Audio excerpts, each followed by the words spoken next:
tribunales que son diferentes, pero ninguno tenemos esa cantidad de tiempo para vivir. Me parece que es un derecho el que tienen estos 400, más de 400 chicos, chicas, a su identidad, y celebramos que este proyecto se esté discutiendo, se esté debatiendo y finalmente pueda llegar a las cámaras para ser aprobado. Acá en Azul estamos buscando también hijos de azuleños, de azuleñas que están en calidad de detenidos desaparecidos.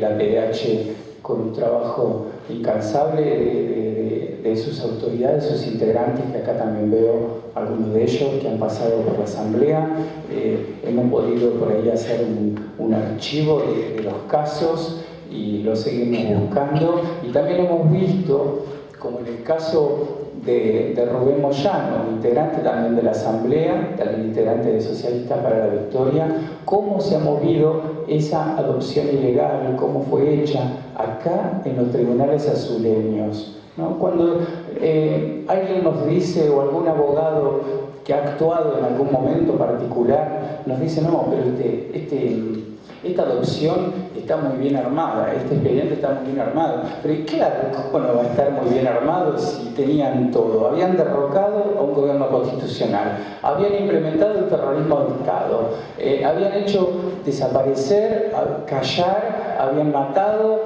habían tirado personas vivas desde los aviones, habían mandado al exilio a millones, habían censurado a todos los que pudieron censurar y manejaban todo el aparato del Estado y manejaban los tribunales. Y los vemos que el espíritu de la dictadura militar anida en muchos de los integrantes del Poder Judicial que tenemos hoy acá en Azul y en Argentina. Una tarea también de esta democracia es sanear, democratizar esa justicia, sacarle ese carácter de clase burgués que tiene y hacer realmente una justicia popular. Claro, uno dirá, estas son transformaciones muy grandes que se asemejan casi como una revolución social. Y yo te diría que sí, que no puede ser de otra manera. Hay un orden injusto capitalista que nosotros queremos cambiar. Todas estas consecuencias que estamos viviendo son particularmente de ese sistema capitalista injusto. Entonces, es compromiso de toda la sociedad y también de sus miembros más esclarecidos y con mayores convicciones de llevar esta lucha adelante, de organizarse para hacerlo. La revocatoria de mandatos tiene que ser una cuestión fundamental en este caso. Hay muchos jueces, camaristas, defensores, fiscales que tendrían que dejar los puestos en los que están porque no son idóneos, no pueden administrar justicia.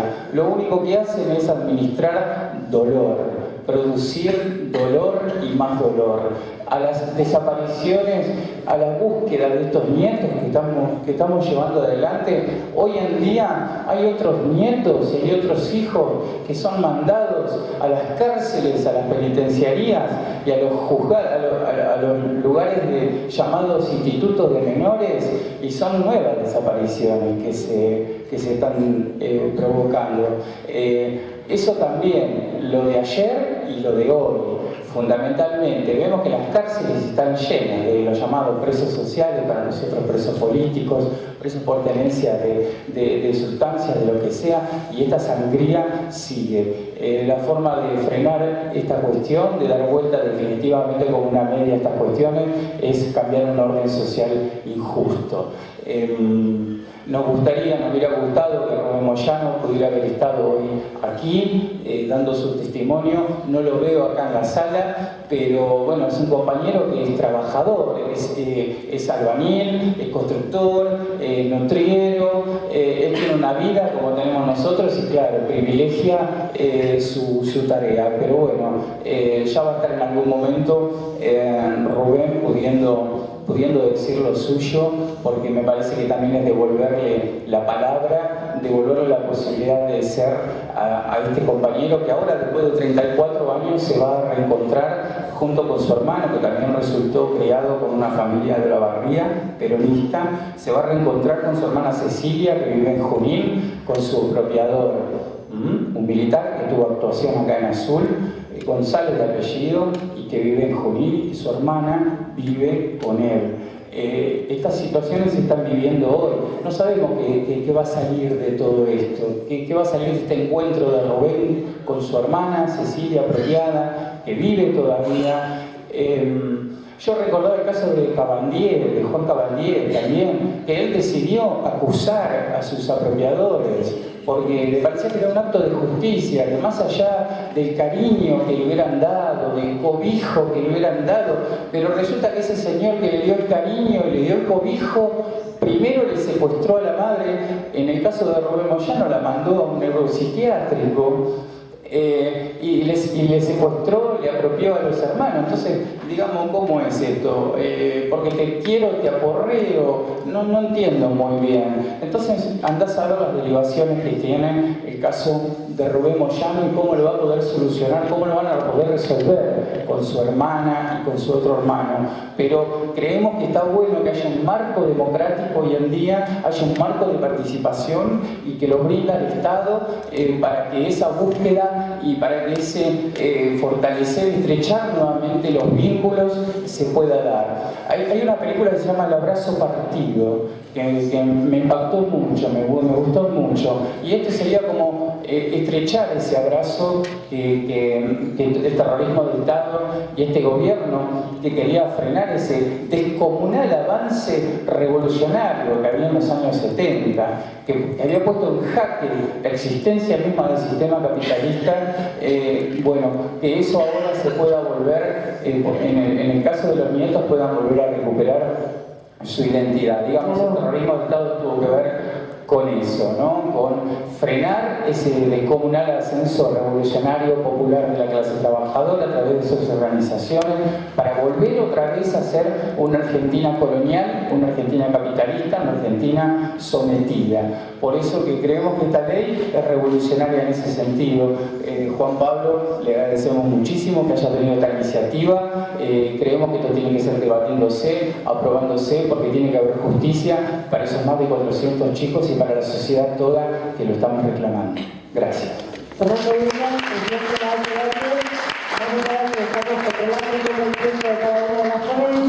Igualmente después del debate tendremos más tiempo para volver a expresarnos nuevamente, que lo puedan hacer aquellos que lo van a poder exponer en este momento. Vamos a convocar ahora a Milena Menón, profesora de filosofía, para que ella pueda también brindarnos su visión a propósito de este proyecto. Bueno, hola a todos, buenas tardes.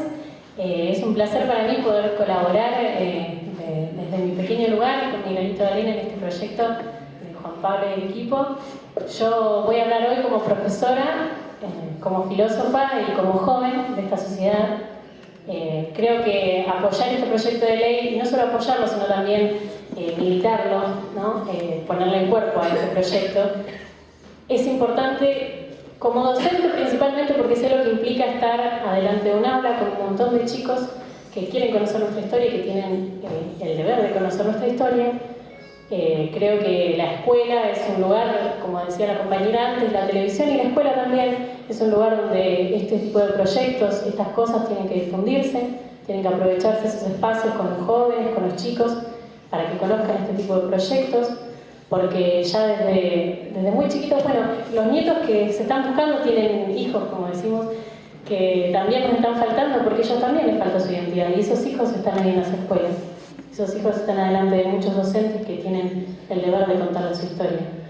Como filósofa, porque me pregunto muchas cosas, pero entre ellas me pregunto por la identidad no solo individual, sino la identidad colectiva, la identidad como pueblo argentino. Creo que tenemos un gran agujero dentro de nuestra identidad, nos está faltando una parte de nuestra sociedad y creo que ninguno de nosotros puede ser realmente si todos no son.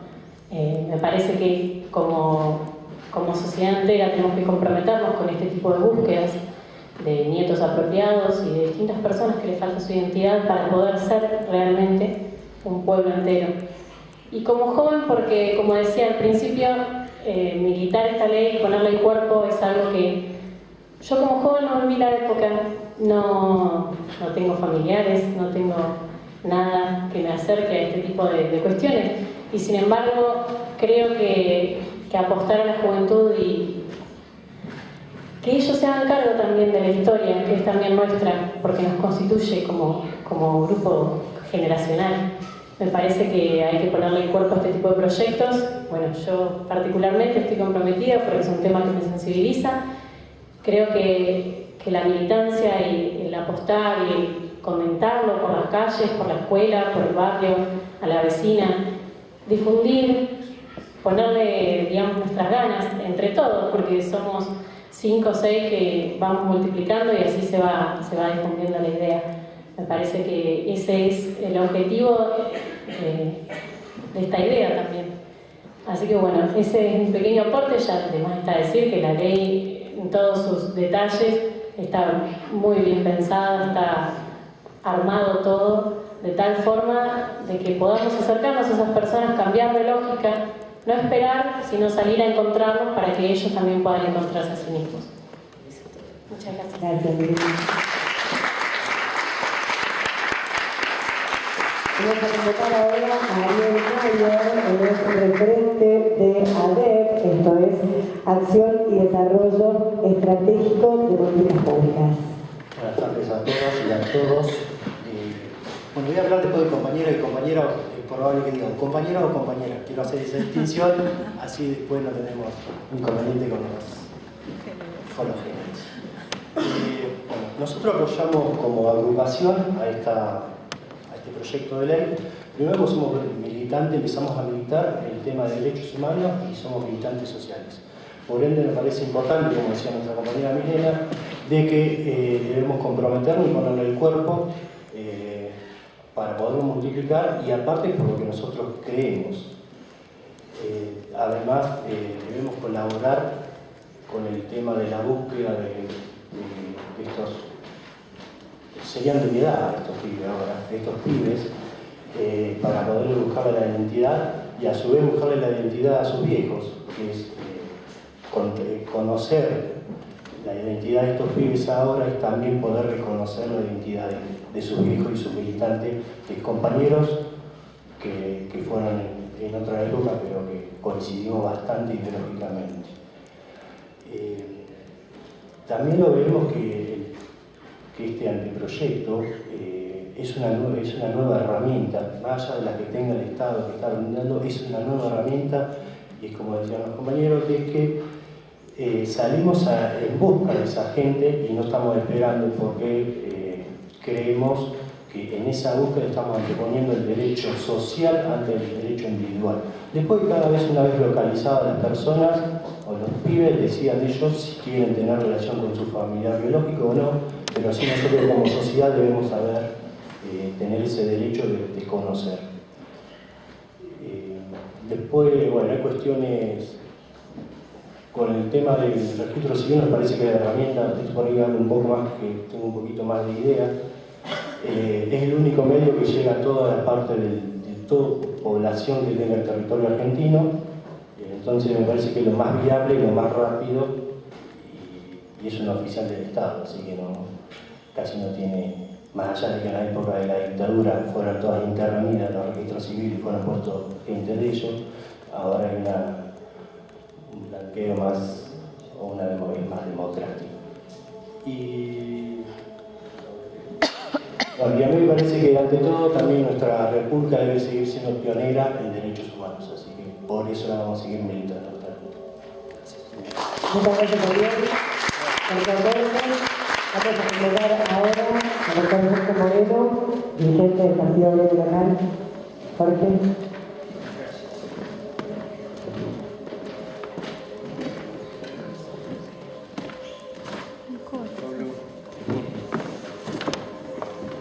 ¿Cómo estás? Bueno, va a empezar por eso que realiza. Buenas tardes. Ante todo voy a dar lectura porque el doctor Rocha Campos, que era uno de los invitados a debatir en esta oportunidad, la fue también en la barriga, me ha derivado a mí, que precisamente estoy en las antípodas de todos, a que yo lea la nota que ha enviado aquí para, de alguna manera, agradecerle a ustedes la invitación, ¿no? Quiero aclarar que el motivo de esta nota es corresponder a la invitación que me formulara el doctor Villeres para acudir a la presentación de su proyecto de ley en la Ciudad Azul. Y esta invitación es doblemente gentil, en parte por la invitación en sí y en parte porque él conoce las objeciones que yo he presentado a este proyecto en su presentación en Olavarría. Esta invitación es una prueba de que los argentinos podemos debatir desde posiciones opuestas sin violencia y sin odio. Me siento pues obligado a agradecer esta invitación públicamente por el doble concepto que ello implica. Quiero aclarar que he entregado mis reflexiones sobre el proyecto de ley al diputado Duclos, el que supongo se hará presente en este evento o enviará a quien lo represente. En consecuencia, agradezco la invitación y manifiesto que lamentablemente no puedo estar presente en este acto. Saludo a los concurrentes con mi mayor consideración. Doctor Adolfo Rocha Campos. Bueno, ante todo agradecer nuevamente la oportunidad que me dan ustedes de poder explayarme, quizás no tanto desde el punto de vista sentimental, porque lo han referido bien Alicia y la profesora de filosofía y este chico. Sí voy a hacer un relevamiento de alguna manera más político y quizás, por supuesto, más jurídico, ¿no? Yo he estado al lado de Pablo, lo hemos estado conversando privadamente, este proyecto, él me lo acercó, se acercó a mí, cosa que le agradecí, se lo agradezco siempre. Y creo que esta es una herramienta fundamental para que, como dijo Pablo, el Estado de una vez por todas cumpla con el deber que tiene. Es deber del Estado perseguir la comisión de los delitos, perseguir al que lo comete y tratar de que, por supuesto, el delito no siga cometiéndose. Y en este caso, como dijo Pablo, estamos en presencia de un delito que se llama delito de continuo, porque no cesa, hasta tanto no cesa la afiliación ilegítima, y por lo tanto el Estado tiene que poner una herramienta a disposición de la justicia para que la justicia pueda perseguirlo. Y este proyecto, este anteproyecto de ley es la clara demostración de que hasta ahora el Estado no ha hecho nada. Es, como bien dijo Pablo, ha dejado todo en manos en este caso, de organizaciones no gubernamentales, de organizaciones de derechos humanos, en el caso particular de la Abuela de Plaza de Mayo, y nosotros creemos que es imprescindible que el Estado se haga cargo de esto, y este proyecto de ley es una de las oportunidades que tiene el Estado a través de la legislatura de llevarlo adelante y cumplir con el deber que tiene. En cuanto a las facultades que tiene la obligación de comparecer, que tienen esta franja etaria y ser entrevistada y demás, nosotros pretendemos, o de alguna manera creemos que debe profundizarse un poco más la posibilidad de obligación. Es decir, ante la presentación obligatoria, va a haber casos, de los casos interesados, por supuesto, de los casos que van a ser sospechosos, que van a tratar de eludirlo, y lo van a eludir no sacando el documento y pagando una multa. ¿Me explico? Entonces, nosotros decimos que en ese caso, el que de alguna manera trate de evitar esta comparecencia obligatoria, se está colocando en una presunción de sospecha, indudablemente. Entonces, sobre él indudablemente, tiene que actuarse coactivamente y fundamentalmente en esta época que científicamente se ha adelantado tanto que la obtención de una muestra para cotejo de ADN no implica una invasión de ningún tipo sobre el físico de las personas, porque hay muchas maneras de obtener la muestra. Hasta con una gotita de sangre, un cabello con bulbo, saliva, es decir, son métodos no invasivos. Entonces, por nosotros decimos que tenemos que ir más adelante con esto. Y también otra de las posiciones nuestras desde el punto de vista político es que hay que ampliar la base de datos genéticos, porque tenemos casos de desaparecidos en democracia. Y estos casos de desaparecidos en democracia, como el caso de Arruga, si el día de mañana aparecen restos óseos que pueden pertenecer a Arruga, ¿por qué no tenemos la muestra genética con qué comparar en el banco genético que está previsto nada más que para esta etapa del proceso? Nosotros decimos que este banco tiene que ser independiente, bien dicho, lo has dicho vos, manejado por gente de alguna manera que la audite, gente imparcial, pero lo tenemos que ampliar para estos casos de desapariciones durante la democracia, incluso para los casos de filiación en democracia. Así que, bueno, eso es todo lo que puedo decir. Bueno, gracias. Gracias a ustedes.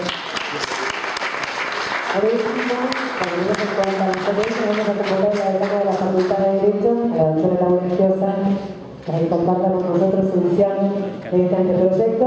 Y una vez finalizada la ponencia de la doctora Giosa, vamos a dar comienzo al debate para que todos ustedes y todos aquellos que quieren expresarse al respecto o que quieran hacer consultas puedan hacerlo adecuadamente.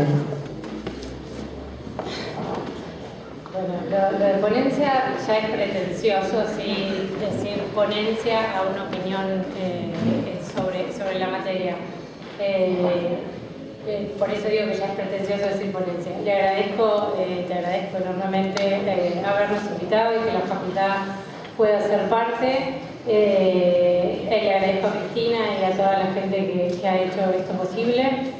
En realidad la idea mía era plantear qué fundamentos se pueden dar desde el derecho internacional de los derechos humanos como para obligar al Estado a que esto sea una ley, deje de ser un anteproyecto de ley, pase a ser un proyecto de ley y termine siendo una ley.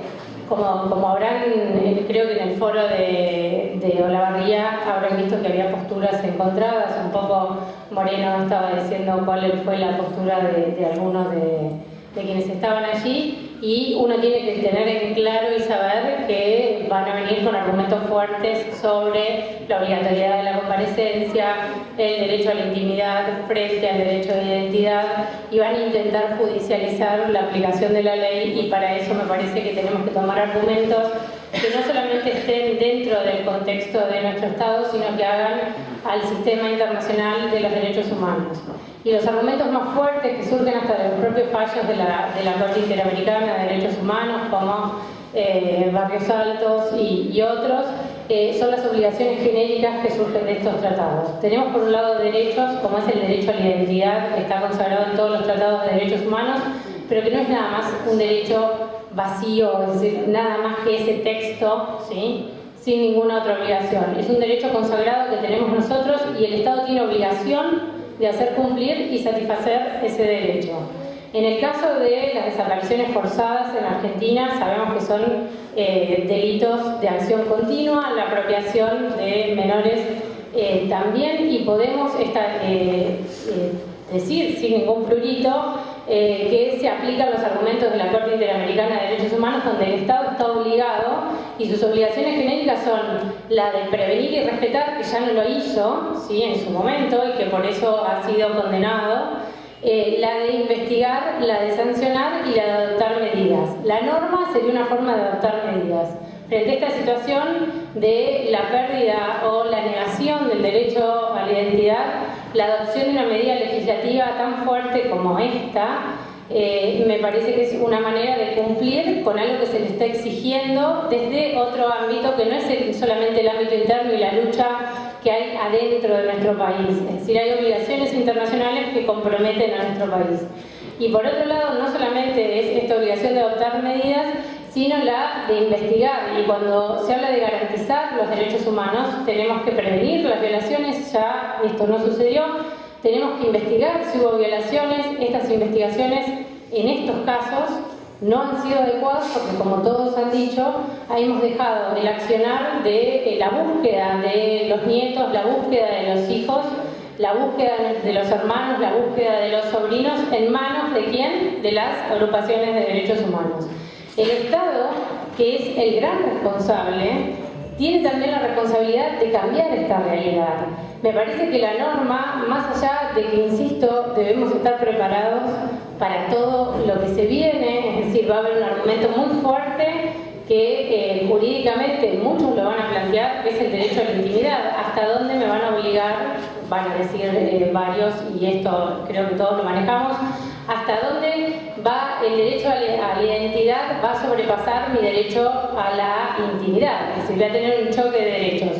Y el argumento, no solamente los argumentos fuertes son las obligaciones que tenemos a nivel internacional, sino también hasta dónde el derecho a la intimidad debe estar por sobre el derecho a la identidad cuando es intimidad, es decir, la no comparecencia o no tengo ganas de que me extraigan la muestra de ADN o es decir, la consecuencia, lo que estamos buscando es encontrar a los nietos, surge de un delito de lesa humanidad. Es decir, ¿hasta dónde podemos argumentar este principio de que nosotros tenemos nuestro derecho a la intimidad y nadie nos puede obligar, cuando lo que estamos diciendo es que hay previamente, ¿sí?, un delito del Estado, un delito de lesa humanidad, que fue la apropiación, la desaparición forzada y la apropiación de menores, que lleva a que estemos en esta situación.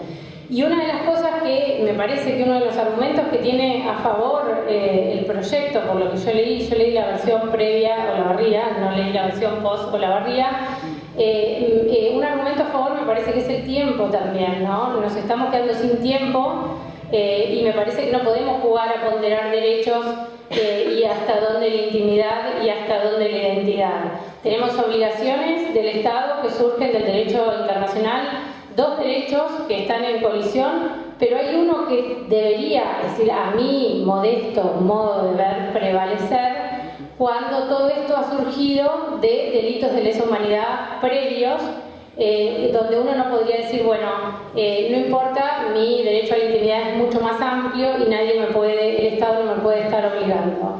En realidad son aportes lo que quería hacer, y también, más allá de que creo que hay que basarse mucho en lo que ya ha dicho la Corte Interamericana, el Comité de Derechos Humanos, la Comisión Interamericana, es decir, son opiniones muy fuertes que hacen a lo que este anteproyecto está reclamando y que no podemos dejar de tener en cuenta para fortalecerlo, y también hacer esta advertencia que va a haber argumentos constitucionales, si quieren, o que basados en la Constitución y en los mismos tratados de derechos humanos van a intentar poner un freno a esta búsqueda amplia de todas las personas que todavía no han logrado dar con su identidad.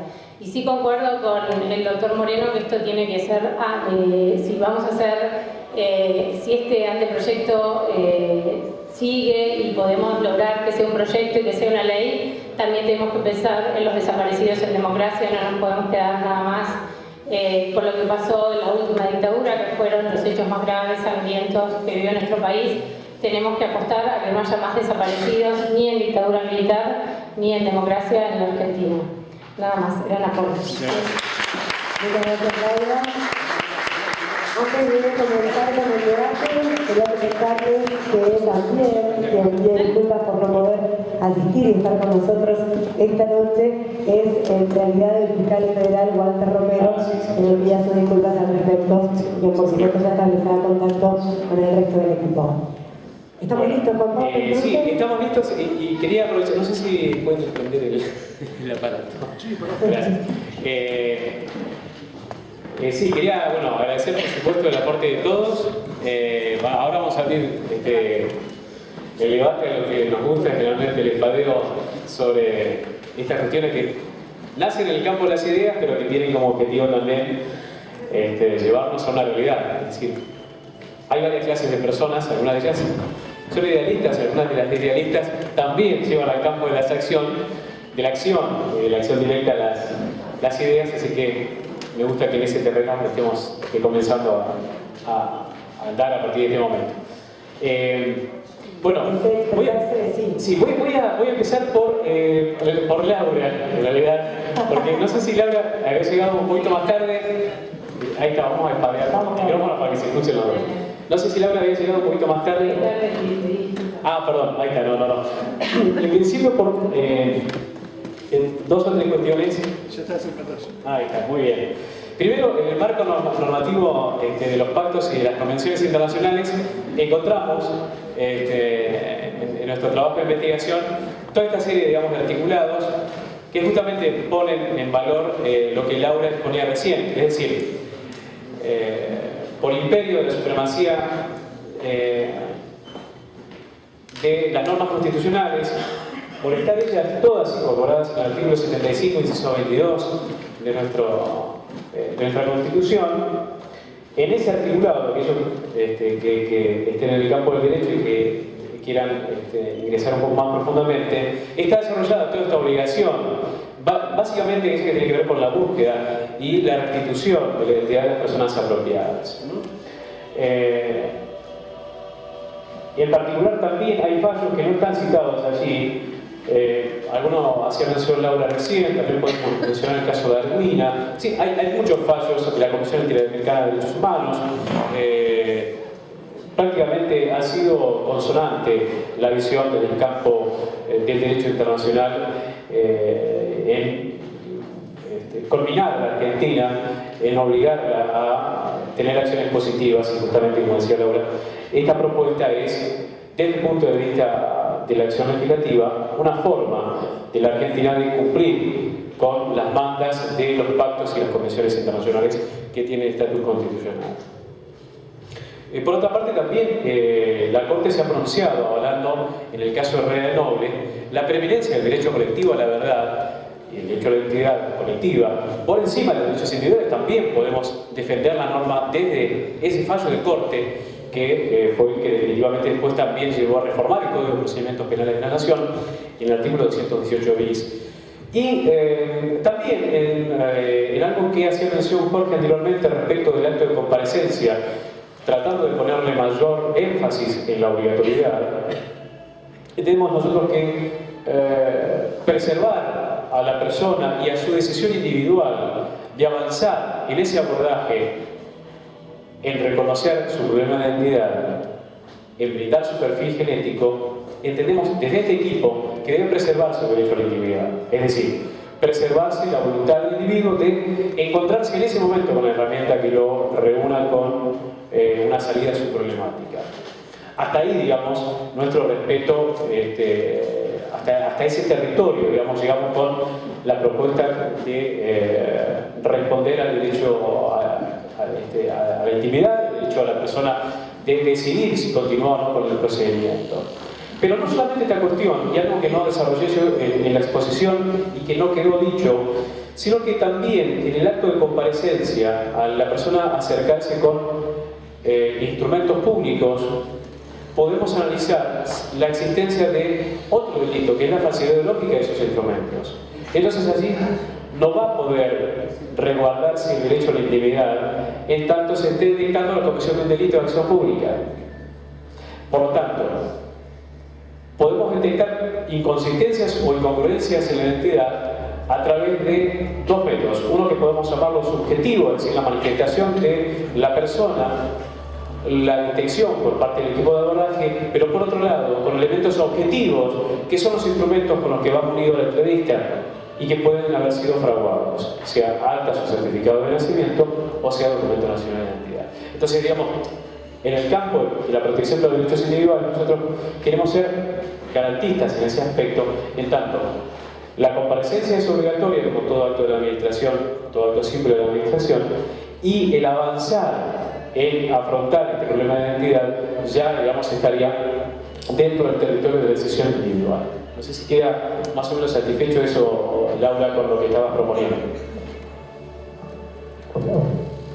Y en realidad, bueno, no sé, sí. En realidad una de las cuestiones que yo hablaba respecto de los tratados de derechos humanos es que en los primeros artículos, cuando uno va al artículo 1 y al 2 de cada uno de los tratados que están ahí, justamente habla de las obligaciones.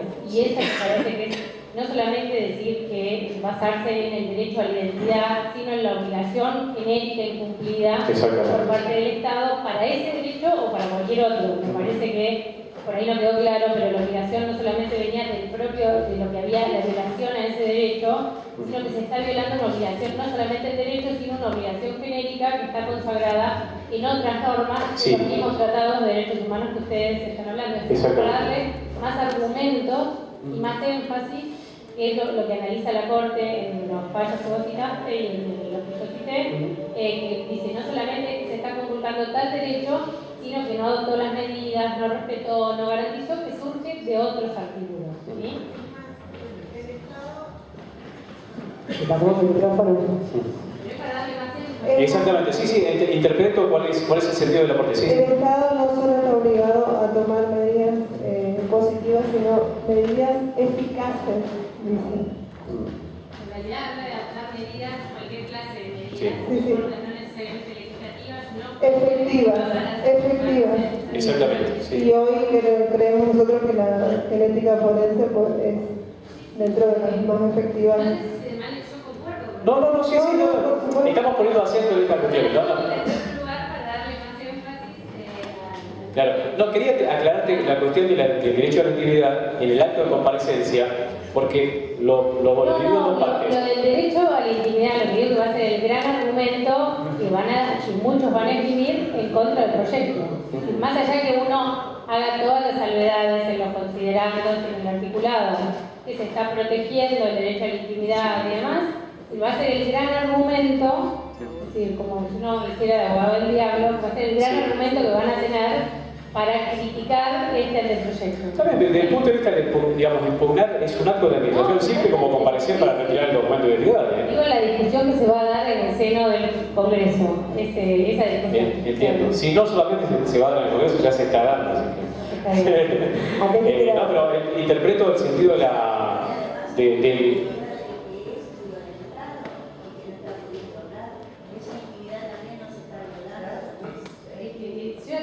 No, es que la intervención del Ministro está de acuerdo con la propuesta. Lo que quiere hacer es, digamos, que pongamos mayor énfasis en la defensa de ese texto, en ese aspecto, en la fundamentación de ese texto. Ya está. Jorge, a ver. Les agradecemos que en realidad levanten la mano y puedan solicitar el micrófono para que todos puedan escuchar y para que de esa forma Gaby no enloquezca. Jorge. Aunque en esto no coincida políticamente, todo derecho, como el derecho a la intimidad, aunque esté reconocido en la Constitución Nacional y en los tratados internacionales, está sujeto a reglamentación, no quiere decir que y a restricciones. Además quiero manifestar esto. Si respetamos tanto el derecho a la intimidad, si lo respetamos a tal extremo, le estamos asegurando un bill de indemnidad al mismo Estado que violó los derechos de estos, los derechos a la afiliación legítima.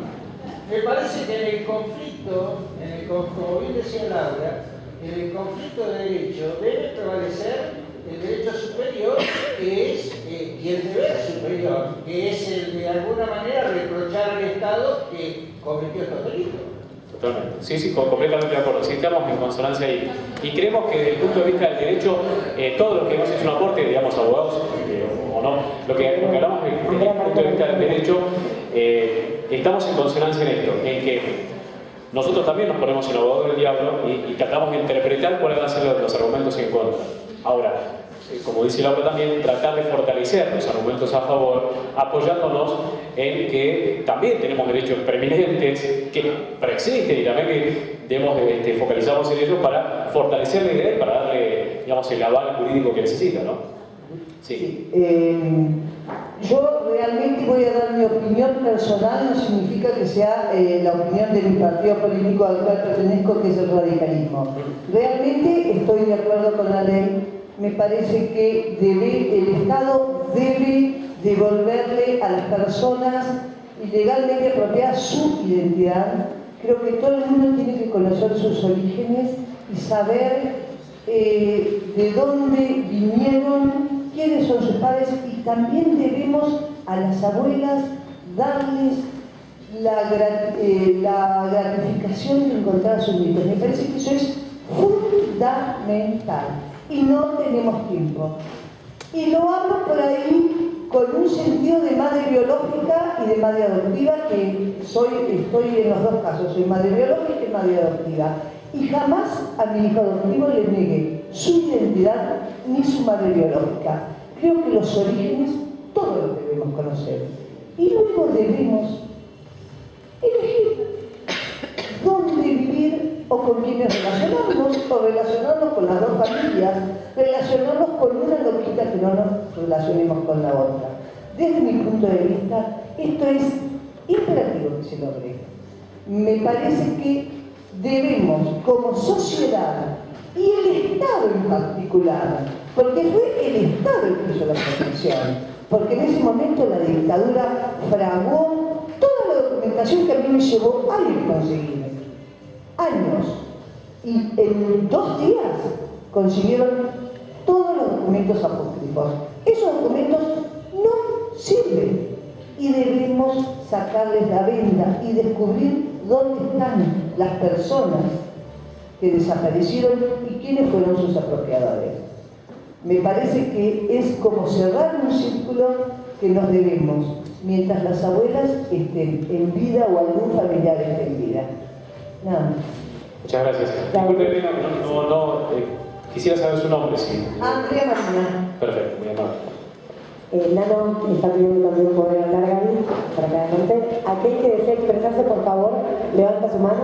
Sí, por ahí quería agregar esto, que digamos los hechos que se intentan reparar ahora, como bien lo dice, el Plan Nacional de Recuperación de la Identidad de Personas Apropiadas ilegalmente en la última dictadura cívico-eclesiástico-militar. Esa dictadura derrocó a través de un golpe de Estado a un gobierno constitucional. Es un gobierno ilegítimo y por lo tanto ilegal, por lo tanto todos sus actos posteriores son ilegales. En el caso de la adopción ilegal de la hermana de Rubén Moyano, nuestro compañero de la PDH, se fraguaron un montón de documentos públicos. Incluso siempre el argumento de la locura es bueno para sacar a alguien de la órbita, ¿no? Resulta que esa madre que fue secuestrada y sus hijos fueron apropiados, en el expediente judicial que armaron en el Departamento Judicial Azul, figura como una mujer que está enajenada, que está loca, digamos. Siempre es bueno el argumento de la locura para echar a alguien, matarlo, censurarlo o pegar una patada. Todos los actos de la dictadura militar son nulos. A mí realmente me asombra cuando escucho a algunos observadores de la realidad que dicen no, porque la ley esa de la dictadura militar está vigente. ¿Qué ley puede estar vigente de la dictadura militar? Un gobierno que es totalmente ilegal, ilegítimo, asesino y bueno, todos los calificativos que le quieras poner. Así que no, nada más. Agradezco el punto de vista. También quiero decirte que el Estado represor del momento fue el que, digamos, el que genera esta situación de secuestro y supresión de identidad. Entonces, también es el Estado representado del momento, el Estado que nosotros estamos llamando también a reparar ese daño. La obligación de reparar, en este caso, y la extensión del daño, también es una obligación del Estado. Más allá de que el Estado de aquel momento, como lo expresamos vos, haya cometido una serie de actos los cuales todos podemos creer que son nulos, especialmente aquellos que digamos, no correspondemos, digamos, para nada con esa filosofía, ese actuar del Estado represor del momento, pero también tenemos que saber que es el Estado del momento actual al cual nosotros estamos interpelando para que tome acciones positivas y cese con la comisión de esos delitos que inició hace más de 30 años. También quería aclarar que, bueno, además de transitoriamente es el presidente de la Asamblea por los Derechos Humanos de Azul, la Asamblea Permanente, bueno, también soy militante del Movimiento Evita, secretario de Prensa y Cultura del Partido Justicialista del Sur, porque si no parece que saliera de un repollo. Y no, de algún lado de militancia tenemos, gracias. Gracias, Nano. Pasamos a la historia. Mire, doctor, yo me llamo Néstor y trabajo en el Néstor Rojo, mi nombre. Yo trabajo en el Departamento de Operaciones de ARBA. Entonces yo vi una similitud acerca de las estimaciones que hacemos nosotros, las empresas, cuando le decimos que vamos a graduar, en el caso de vos como empresa, no informar de tus operaciones, perdón si yo sé a qué apunto, ¿no? Si vos no me informás tus operaciones, te voy a aplicar una multa que va a ser graduable entre los 15.000 a los 50.000 pesos. La empresa que va a... queda la empresa aplicarle la multa, o sea, la empresa que paga la multa, entonces oculta información. Entonces yo digo, y yendo a lo nuestro, los sueldos de la categoría 24, aplicar como multa, es ocultar el dolor de las madres, de las abuelas, entonces no estoy de acuerdo con esta ley. Claro, no, la sanción, digamos, la multa económica en este caso es por la incomparecencia, pero además es otra traba la que tiene la persona que incomparece para que pues, no va a poder renovar sus documentos identificatorios. Es decir, es una sanción además económica y además una complejidad porque nosotros hablamos de que la instrumentación de este plan tiene que ver con los registros civiles en todo el territorio nacional. Cuando el plan cumple su periodo, el órgano de aplicación queda concentrado. Por lo tanto, la persona tiene que remitirse de cualquier punto del país donde el órgano de aplicación lo fije a hacer este trámite de comparecencia. Es decir, comparecer tarde o temprano lo va a tener que hacer. Pero además de comparecer tardíamente lo va a tener que hacer en el órgano central y además pagar una multa. Con lo cual el acto de comparecencia se va a cumplir. En algún momento se va a cumplir. De lo compulsivo, se va a dar la persona. Exactamente. A la larga va a tener que comparecer, pero además pagar una multa y hacerlo en el lugar donde se fije.